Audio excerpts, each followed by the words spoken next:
Halo teman-teman, kali ini kita akan membahas mengenai bisnis model kanvas Uderiang. Nah, apa sih bisnis model kanvas itu? Menurut Alex Osterwalder, bisnis model kanvas adalah sebuah rancangan konsep abstrak sebuah model bisnis yang mempresentasikan strategi dan proses bisnis dalam organisasi.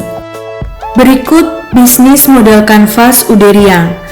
Perusahaan yang terletak di Kecamatan Pagak, Kabupaten Malang ini merupakan perusahaan pengolahan hasil komoditas pertanian singkong yang berdiri pada tahun 1998. Nah, terdapat 9 elemen dari bisnis model kanvas. Yang pertama, yaitu key partners. Key partners adalah pihak-pihak yang bisa diajak bekerja sama dengan tujuan untuk menyokong dan mengoptimalkan alokasi sumber daya, mengurangi risiko dan ketidakpastian persaingan, serta meningkatkan kinerja.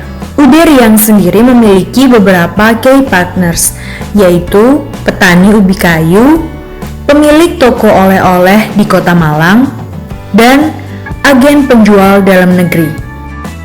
Elemen yang kedua yaitu key activities. Key activities adalah semua aktivitas yang berhubungan dengan produktivitas bisnis yang berkaitan dengan sebuah produk, di mana kegiatan utamanya adalah menghasilkan proposisi nilai. Kegiatan yang dilakukan oleh Uderiang yaitu yang pertama, membeli ubi kayu dari petani, kemudian mengolahnya menjadi tiwul dan gatot. Elemen yang ketiga yaitu key resources.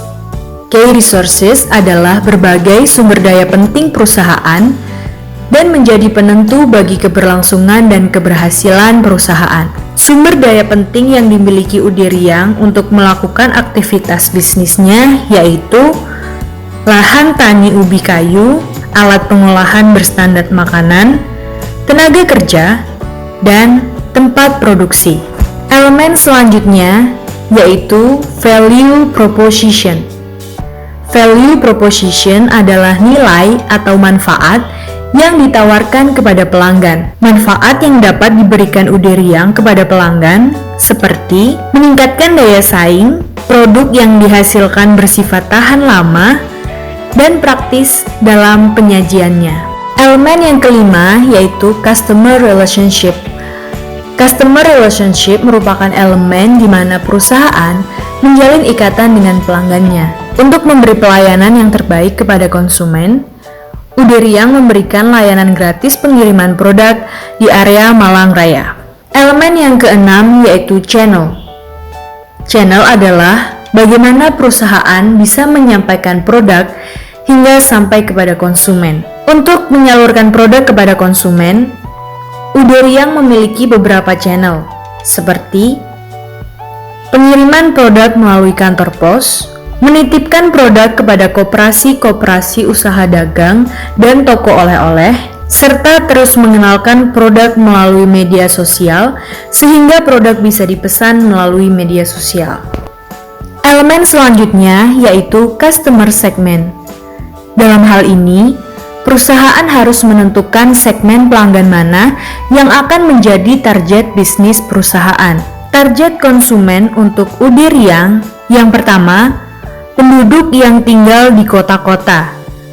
Yang kedua, warga negara Indonesia yang tinggal di luar negeri. Dan yang ketiga, para pecinta makanan tradisional. Elemen yang kedelapan yaitu cost structure. Cost structure adalah daftar biaya yang dikeluarkan oleh perusahaan dalam rangka menciptakan value proposition kepada konsumen. Nah, biaya-biaya yang ditanggung oleh Uderiang yaitu biaya bahan baku, biaya packaging, biaya gaji karyawan, biaya angkut produk, dan biaya barang dalam proses. Elemen yang terakhir yaitu revenue streams. Revenue streams merupakan sumber pendapatan perusahaan dari berbagai sumber, seperti hasil penjualan, dividen, dan sebagainya. Sumber pendapatan yang didapat oleh Uderiang yaitu melalui yang pertama, penjualan produk dalam sehari-hari, Dan yang kedua, penjualan produk pada saat mengikuti pameran dan festival makanan. Nah, apa sih keunggulan dari produk Udiriang ini?